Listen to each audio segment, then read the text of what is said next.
একটি মেয়ে জন্মেছিল এক ভয়ঙ্কর শক্তি নিয়ে। শুধু ছুঁয়ে দিলেই সে যে কোনো জিনিসকে ভেতর থেকে বাইরে উল্টে দিতে পারত, টেবিল, গাড়ি, এমনকি পুরো একটা ঘর। কিন্তু কেউ কখনো ভাবেনি তার এই শক্তি প্রথমবার প্রকাশ পাওয়ার দিন তাকে সম্মান নয়, বরং নিজের পরিবারের বিশ্বাসঘাতকতার শিকার হতে হবে। সেদিন সে হাতে এক টুকরো ব্রেড চেপে ধরেছিল, কিন্তু সে বুঝতেই পারেনি তার বাবা মায়ের চোখে লুকিয়ে আছে ভয়।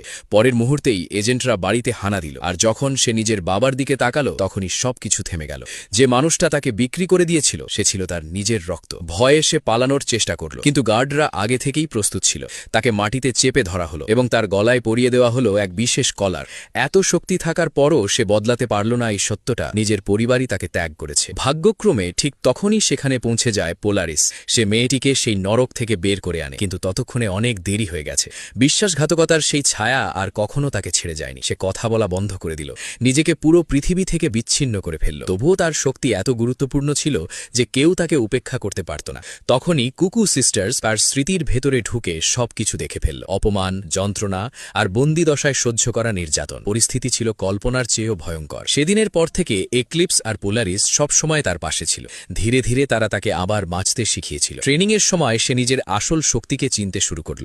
এখন সে আর ভাঙা মেয়ে নয়, সে হয়ে উঠেছে টিমের গুরুত্বপূর্ণ সদস্য। প্রথম মিশনে পোলারিস আঙুল ছিটকাতেই সব কম্পিউটার বিস্ফোরিত হয়ে উড়ে গেল। চারিদিকে গুলির বৃষ্টি শুরু হলো, কিন্তু পরের মুহূর্তেই সেই গুলিগুলো মাঝ আকাশে থেমে গেল। তারপর থান্ডারবার্ডের গর্জনে পুরো বিল্ডিং কেঁপে উঠল, আর শত্রুরা ভয়ে কাঁপতে লাগল। তখনই সামনে এলো আসল সত্য। এই ফাইন্যান্সিয়াল কোম্পানি শুধু টাকার খেলা খেলছিল না, তারাই সেই কলারগুলোকে ফান্ড করছিল।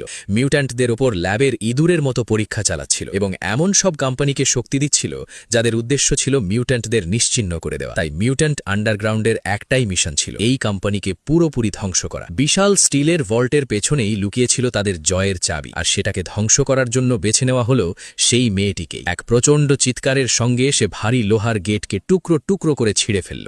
ভল্ট ভেঙে খুলে গেল এবং কয়েক সেকেন্ডের মধ্যে কোম্পানির সব টাকা থান্ডারবার্ডের অ্যাকাউন্টে ট্রান্সফার হয়ে গেল। কিন্তু ঠিক যখন তারা পালাতে যাচ্ছিল তখন হঠাৎ তার চোখ ঠান্ডা হয়ে গেল। পুরনো স্মৃতিগুলো আবার ফিরে এলো, আর সে আবার মুক্ত করে দিল সেই ভয়ঙ্কর শক্তিকে যে পুরো পৃথিবীকে উল্টে দিতে পারে। সেই মুহূর্তে সে আর সেই অসহায় মেয়ে ছিল না যাকে নিজের পরিবার বিশ্বাসঘাতকতা করেছিল। সে হয়ে উঠেছিল এমন এক শক্তি যে পুরো যুদ্ধের মানচিত্র বদলে দিতে চলেছে।